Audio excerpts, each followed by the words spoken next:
So tell us about how do you write emotional copy, or how do you write copy that connects emotionally? Give us some practical tips. You got it. So there's a lot of different ways to do this, a lot of different ways you can break it down. I had some formal training to think about it, but people mostly think of their target persona, right? Who's going to be, there's obviously different types of people, different types of personalities that are going to order a product for different reasons, but you want to write your listing based on the biggest portion, like the largest target pool of that type of target persona. So for example, I'll give you, like, I'm working for a company that sells electric bikes. Okay, when you think of electric bikes, you think of a cool thing to ride around, zip around town on. I live in San Diego, a lot of hills in the downtown, right? Riding up and down.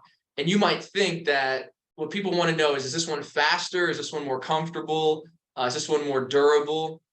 But at the end of the day, like, every competitor can compare that. So there's no uniqueness. But when I wrote the listing that got our product to #2 for a bestseller, basically I connected with what does the bike really give them, and that's freedom. To the older demographic, it gives them vitality back, because instead of sitting at home on their butts, they actually get to get on something that gives them a little bit of exercise, but it doesn't make them feel intimidated by getting out and riding. For the younger people, you give them mobility at a price where they don't have to spend money on a car, and they get to zip around and have that small town vibe. It's great for college students as well.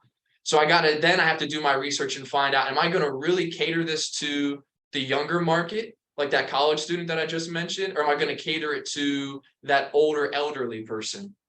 And when I got recruited to come work for this company, they had already found out that a majority of their sales were coming from that older retired demographic, which is pretty interesting.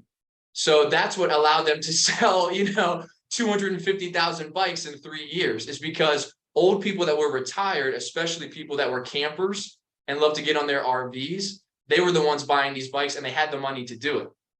And so then with that information, I had to go, okay, how can I make our bike really sell that image of this old person feeling young again? Yes, our bike has the features. Yes, it's durable. Yes, it has great customer service. But nobody really cares about that. They really don't.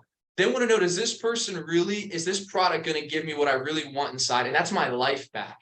That's to have what I used to have. And so in our copy, especially if you even went to our listing, you can even search it right now. You can go to electric e-bikes. It's on Amazon. And you can see our bike there. It's ranked #2 currently today. We'll do about 500,000 in sales by the end of this month for one product. And that's because I've connected it to the end user. And so we talk about things like, is this bike for me? Will it be comfortable enough? Am I the right height?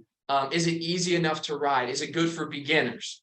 Because some people are old and they're like, do I even remember how to ride a bike? It's been 30 years. Yeah. Will this allow me to ride with my grandkids? Will this allow me is this a good bike to buy in a bundle? And so then, of course, we push that. Buy this for your wife, buy this for your kids. All right. And that's why we get so many bulk orders for 2 or 3 or 4 units, which increases our average order value, which obviously helps with our ranking and conversion rate. So it's things like that that separate the men from the boys in Amazon, I believe. Coming from a real brand perspective and connecting with the end user so they don't just feel like they're being sold to. Because at the end of the day, people really don't want to be sold to. They want to be understood. Well, that's a pretty powerful statement. Say that again. I said people don't want to be sold to. They just really want to be understood. Well, that's exactly it, right? So if and that's how you make the connection, because if they feel that their needs are understood and your copy is communicating that, then that's where the connection occurs.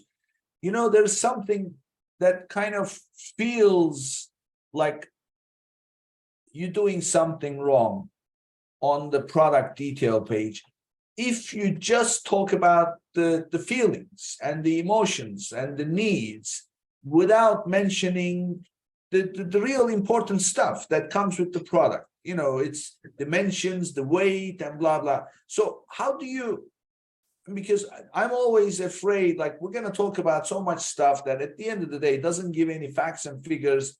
And maybe I'm a numbers oriented person, maybe that's why I'm thinking that. But what is the best way to combine that, or do you just completely ignore and then let that appear somewhere else? You mean, do I completely ignore the number nerds? No, I don't ignore them. I still give them some numbers, but with this era, capturing attention is the most important thing. It's disruptive marketing. It's getting them what they really want first. And so when I go over my list of what do the people want to know, like for example, that older demographic for the bikes, I look at the top 3 things that they need to see to make a sale. And I put those things right in front of their face, whether it's in the title or the main image or the second image or the top bullet point, second bullet point, or now in this case, A+ content, depending on what shows up first, because we know that Amazon is testing, what actually pops up first. So I give the creative market first what they want, because if somebody really is numbers oriented, they normally have that longer attention span anyway. So they're more likely to copiously look through a listing to find those numbers of measurements and details and what's the battery size, you know what I mean? What's the wheel diameter? They're going to look through that anyway. So you kind of get more leeway to put that in the back or in the later part of the listing, not, up front and center, because those people are going to look at the whole thing anyway. But for the people that I really want to get that with that emotional grab, with that creative side, I put those things right front and center so they absolutely cannot miss it.